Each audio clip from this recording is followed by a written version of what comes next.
नमस्कार विद्यार्थी मित्रांनो, आपल्या सर्वांचं स्वागत आहे रुद्र अकॅडमी पुणेच्या ऑफिशियल यूट्यूब चॅनलमध्ये.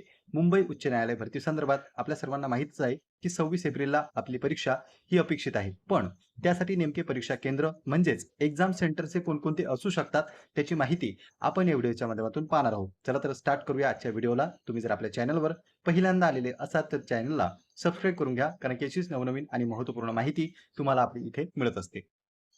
आता पहा विद्यार्थी मित्रांनो, त्यापूर्वी बॉम्बे हायकोर्टासाठी आपण या ठिकाणी स्पेशल टेस्ट सिरीज लॉन्च केलेली आहे, जी की लिपिक, चालक आणि शिपाईची सराव पेपर बॅच आहे. यामध्ये तुम्हाला सर्व प्रश्न हे नवीन पॅटर्ननुसार असून PYQ प्रश्नांचा देखील समावेश इथे आपण केलेला आहे. 51 सराव पेपर हे लिपिक पदासाठी, 51 सराव पेपर हे चालक पदासाठी आणि 51 सराव पेपर हे शिपाई या पदासाठी ठेवण्यात आलेले आहे. तर तुम्हाला ही जर बॅच घ्यायची असेल तर 7350037272 या नंबरवर कॉल करून तुम्ही आत्ताच तुमच्या नावाची नोंदणी करू शकता. यामध्ये लिपिकसाठी फी आहे ₹149, चालकसाठी फी आहे ₹125 आणि शिपाईसाठी फी ठेवण्यात आलेली आहे ₹99. तर आत्ताच तुम्ही जर तयारी तुम्हाला करायची असेल, प्रॅक्टिस करायची असेल पेपर्सची, तर नक्कीच या टेस्ट सिरीजसाठी जॉइन करू शकता. दिलेल्या नंबरवर तुम्हाला कॉल करायचा आहे. तर पहा विद्यार्थी मित्रांनो, लास्ट टाइम आपण जर विचार केला, जी की लिपिकची भरती आली होती 2025 मध्ये, त्या संदर्भात कोणकोणते परीक्षा केंद्र होते, त्या ठिकाणी सुद्धा भरपूर प्रमाणात फॉर्म आलेले होते आणि त्याच दृष्टिकोनातून परीक्षा केंद्र हे वाढवण्यात आले. सुरुवातीला कसं होतं, मोजकेच फॉर्म यायचे, जागा सुद्धा कमी असायच्या.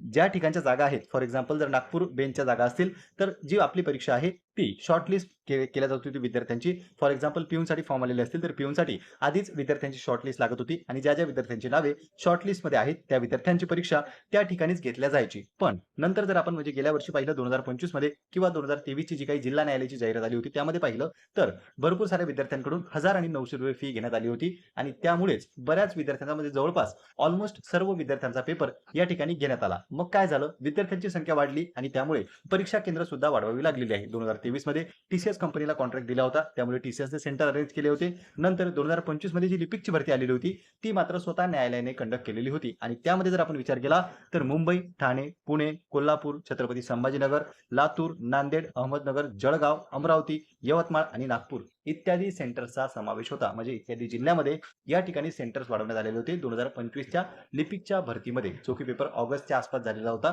तर त्यामध्ये इतके सेंटर्स ठेवण्यात आलेले होते. यावरून तुम्हाला काय समजतं की जेव्हा फॉर्मची संख्या वाढते, परीक्षा देणाऱ्या विद्यार्थ्यांची संख्या वाढते, त्यावेळी न्यायालय सेंटर्समध्ये सुद्धा वाढ करत असते. आणि यावर्षी आताची जी काही आपली भरती आहे त्यामध्ये तुम्ही पाहू शकता की लिपिकची संख्या ही लाखाच्या वर गेलेली आहे आणि शिपाईची संख्या ही 2 लाखाच्या वर गेलेली आहे. त्या दृष्टिकोनातून सेंटर्समध्ये वाढ होणं नक्की गरजेचं आहे आणि आवश्यक आहे आणि तीही अपेक्षितच आहे की वाढ होईलच. आता नेमकी कोणती जिल्हे सेंटर्समध्ये येऊ शकतात तर त्याची माहिती आपल्याला या नोटीसवरून कळू शकते. ही नोटीस काही दिवसांपूर्वीच न्यायालयाकडून प्रसिद्ध करण्यात आली होती आणि यामध्ये कोणाला सूचना देण्यात आलेल्या होत्या तर इथे पहा, डिस्ट्रिक्ट आणि सेशन जे काही जजेस आहे त्यांना सूचना देण्यात आलेल्या होत्या. आता परीक्षा जाहिरात कोणी काढली?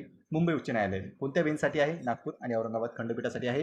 तर त्याच ठिकाणच्या जे काही न्यायाधीश आहेत किंवा त्याच ठिकाणची जी काही न्यायालय आहे त्यांना सूचना द्यायला पाहिजे होती, पण या ठिकाणी डिस्ट्रिक्ट आणि सेशन जे काही जजेस आहे त्यांना सुद्धा कळवण्यात आलेले आहे. तर यावरून आपण अंदाज काढू शकतो की नक्कीच खाली ज्या काही जजेसचे किंवा ज्या काही जिल्ह्यांचा उल्लेख आहे त्या ठिकाणचे परीक्षा केंद्र आपल्याला मिळू शकते. तर इथे पहा कोणकोणतं आहे. अहमदनगर आहे, अकोला आहे, अमरावती, औरंगाबाद ज्याचं नवीन नाव छत्रपती संभाजीनगर झालेलं आहे, बीड, भंडारा, बुलढाणा, चंद्रपूर, धुळे, गडचिरोली आहे, गोंदिया आहे, नंतर हिंगोली, जळगाव, जालना, कोल्हापूर, लातूर, नागपूर, नांदेड, नंदुरबार, नाशिक, उस्मानाबाद ज्याचं नवीन नाव धाराशिव झालेलं आहे, परभणी, पुणे, रायगड, रत्नागिरी, सांगली, सातारा, सिंधुदुर्ग, सोलापूर, ठाणे, वर्धा, वाशिम आणि यवतमाळ. तर जवळपास ऑलमोस्ट तुमच्या जे काही जिल्हे असतील आसपासचे त्या जिल्ह्यांचा उल्लेख इथे करण्यात आलेला आहे आणि मे बी पॉसिबिलिटी आहे की आपल्याला जे काही परीक्षा केंद्र आहे ते आपल्याच जिल्ह्यात मिळू शकते. इवन दो असंही असू शकतं की ज्या ठिकाणी आपण फॉर्म टाकलाय त्याच्या आजूबाजूचा जिल्हा सुद्धा आपल्याला मिळू शकतो, पण पॉसिबिलिटी हीच आहे की जवळपासचा जिल्हाच तुम्हाला परीक्षा केंद्र म्हणून देण्यात येईल. इथे ज्या काही जिल्ह्यांचा उल्लेख आहे त्यापैकी जवळपास जिल्हे तुम्हाला परीक्षा केंद्र म्हणून राहू शकतात. तर पहा विद्यार्थी मित्रांनो, ही जी माहिती आहे ती ऑफिशियल आपण माहिती पाहिली.